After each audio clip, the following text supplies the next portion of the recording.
इस नवरात्रि अपनी आंतरिक शक्तियों का अनुभव करें। नवरात्रि 3 अक्टूबर से स्टार्ट हो चुके हैं और ये चलेंगे 11 अक्टूबर तक। ये जो रस्में हैं हमारी दिव्यता को जगाने के बारे में बहुत कुछ कहती हैं। आइए नवरात्रि के आध्यात्मिक अर्थ को समझें और अपनी आंतरिक शक्तियों का अनुभव करें। शिव और शक्ति का अर्थ है परमात्मा और आत्मा। देवी को एक कुमारी यानी कि एक अनमैरिड, एक अनविवाहित या अविवाहित कहा जाता है, लेकिन उन्हें माँ यानी कि माता के रूप में जाना जाता है और उन्हें राक्षसों का वध करने वाले शस्त्रों के साथ दिखाया गया है।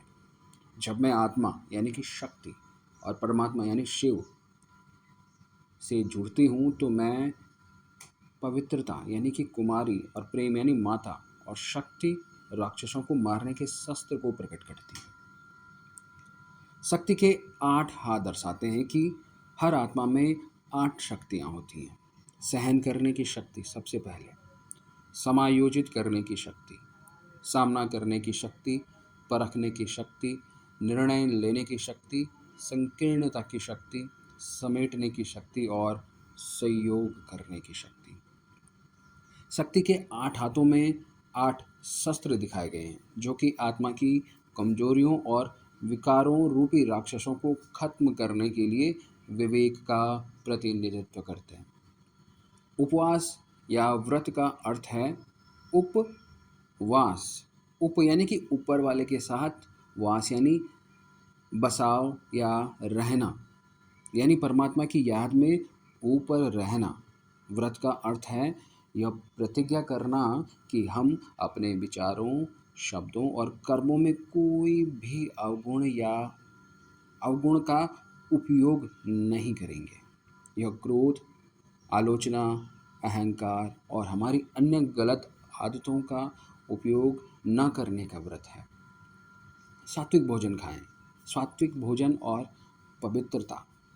जो कुछ भी हम देखते हैं, पढ़ते हैं, सुनते हैं, बोलते हैं, खाते हैं या पीते हैं, वह उच्च ऊर्जा वाला होना चाहिए जो आत्मा और शरीर की पवित्रता यानी प्योरिटी को बढ़ाए।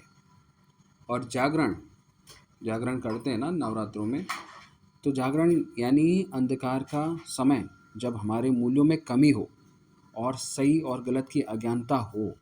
जागरण का अर्थ है एक नए तरीके से सोचने और जीने के लिए जागरूक होना। और नृत्य भी होता है, रास या गरबा। यह नृत्य का एक रूप है, ये गरबा या रास, जहाँ एक व्यक्ति को अपने स्टेप्स को दूसरे व्यक्ति के साथ सामंजस्य यानी कि एक बैलेंस बना के मिलाना होता है। यदि कोई एक कदम चूकता है तो चोट लग सकती है। असल में यह हमारे रिश्तों का प्रतीक है, जहाँ हमें दूसरों के संस्कारों के अनुसार स्वयं को ढालना होता है, जिसे संस्कारों की रास कहा जाता है। यदि हम सहन करते हैं और समाते हैं तो जीवन के रिश्ते एक खुशहाल नृत्य बन जाते हैं, अन्यथा वे संघर्ष में बदल सकते हैं।